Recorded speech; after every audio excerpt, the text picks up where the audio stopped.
welcome you all to Secrets from Silicon Valley, October. I'd like to welcome Sarah. Woo! Hi.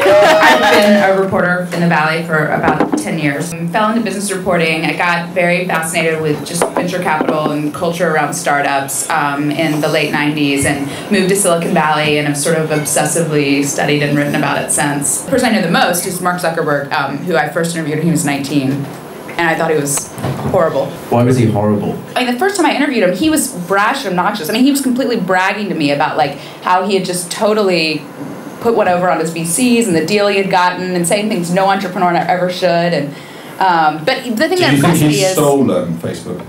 No. I mean, the thing is, look, so it's a law case. I don't know if you've followed where they were accused that he stole Facebook. First of all, the idea for Facebook had been around for a really, I mean, several schools at that period of time were trying to do the exact same thing.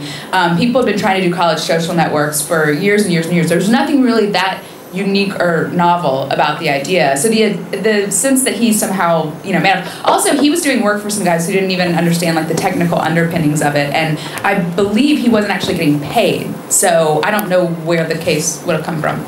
So you just said that there were lots of similar things, right? What is it that made Facebook become Facebook rather than just being another also ran? Well, I mean, I think it's the same thing you see with Google and the same thing that you see with a lot of companies in Silicon Valley. I mean, even PayPal, there was Bill Point, there was Bill Me. I mean, the Valley has so much money and so many people chasing ideas that if you have an idea and there's not at least 10 other people trying to do the same thing, either it's actually a shitty idea or you're lying or you're just out of touch with who your competitors are.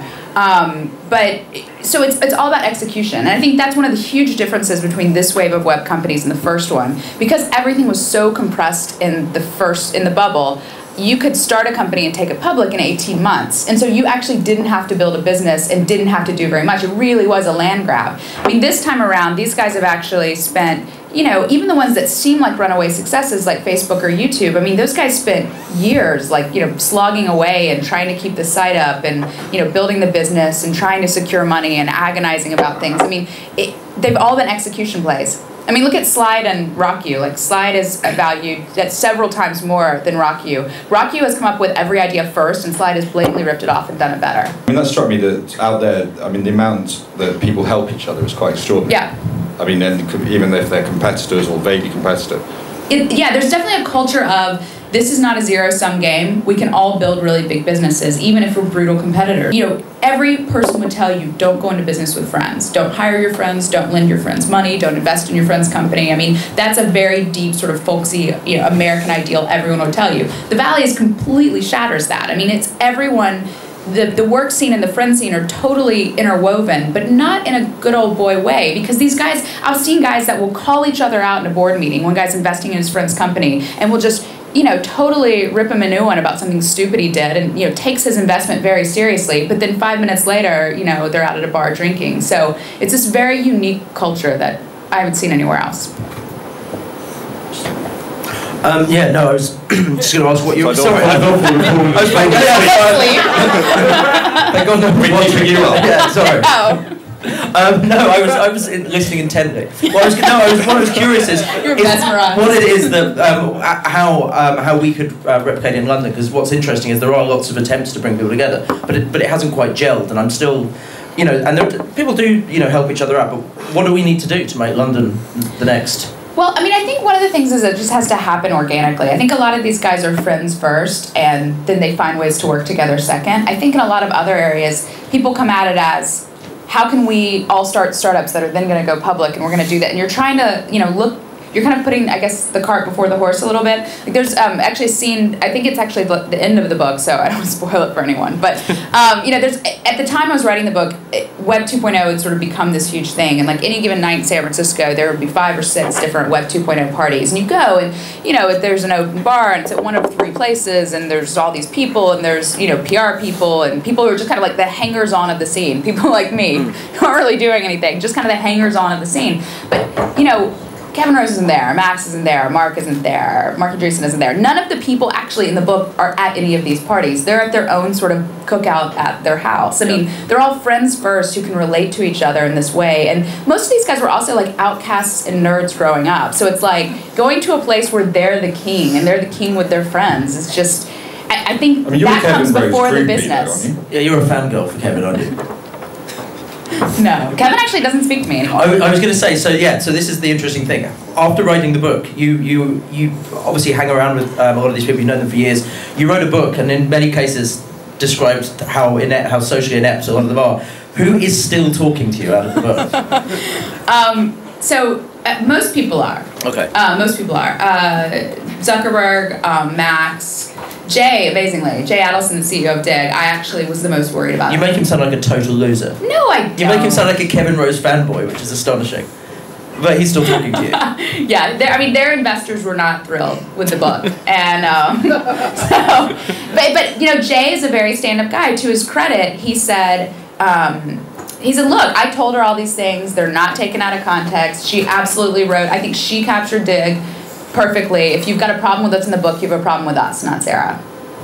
So he's at least a stand-up guy about it. I mean, that's the thing. You learn a lot about people when you write a tell-all book exposing all Yes, you do. You really do. Are there any interesting stories you left out? There's actually...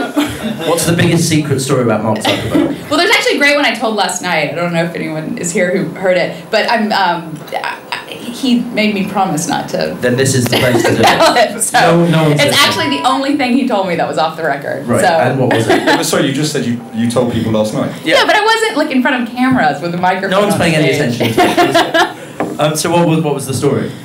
Otherwise, I'll remember in a minute and tell it. I'm gonna leave it to you to remember.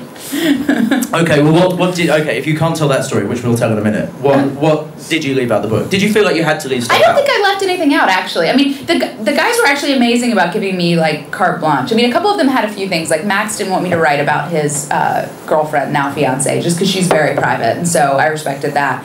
But they were amazingly open. I mean, I was stunned. I mean, I would go to these guys' offices, and I would be there for, like, 8 hours. I mean, I just was, like... hanging out with them all the time. I was part of the furniture. Is it hard to stay objective? Because that would be my worry. If you're because you are obviously friends with Mark Zuckerberg, and there must be a point at which you think. And that's why I'm not a beat reporter anymore. I felt like after doing the book, I couldn't go back to being a beat reporter because it's not that I couldn't write something bad about them, because I have in some cases. Even though but I really did over time develop a love-hate relationship with each of them. There are things that I really deeply admire. I mean, I'm picking people to be in a book I'm writing in 2006 that needs to be relevant in 2008 or beyond. So I'm obviously picking the people that I believe in, that I think are the most relevant. So there's something that I like about each of them. Yeah. And then, when you see what they go through in building these companies and see, what sort of all the highs and lows and everything they sort of sacrifice and give up, you can't help but be somewhat endeared to them. At the same time, they're all huge pains in the ass. I mean, each one of them would regularly piss me off in some way. So, I mean, at any given time, one of them was sort of my favorite and one of them was my least favorite. But you can't demand that kind of intimacy and pulling someone's secrets and vulnerabilities out and have it be a total one-way street. So I did feel like it wouldn't have been fair to anyone for me to be a beat reporter covering them again. So, I mean, leading on from that, you've hung out with a lot of very successful entrepreneurs. Are there any sort of particularly sort of characteristics you think are sort of consistent throughout? Yeah, I mean, I think there's some that are sort of obvious. Like, obviously being competitive is a big one, and being, driven and sort of obsessive. I think a lot of the guys in Silicon Valley have, I mean, this is a weird one, but have, like, mild autism or Asperger's. And I'm not even kidding. It's actually, I mean, and there actually is an alarming rate of, like, children being born with autism in Silicon Valley. Only in London would this be funny. And the theory you've seen Rain Man, it's funny everywhere. And the theory is it's because all these people have undiagnosed mild autism because they're really good at numbers and come to Silicon Valley and breed. So what people don't know is the original title of the American book was Once You're Lucky, Twice You're Mildly Autistic.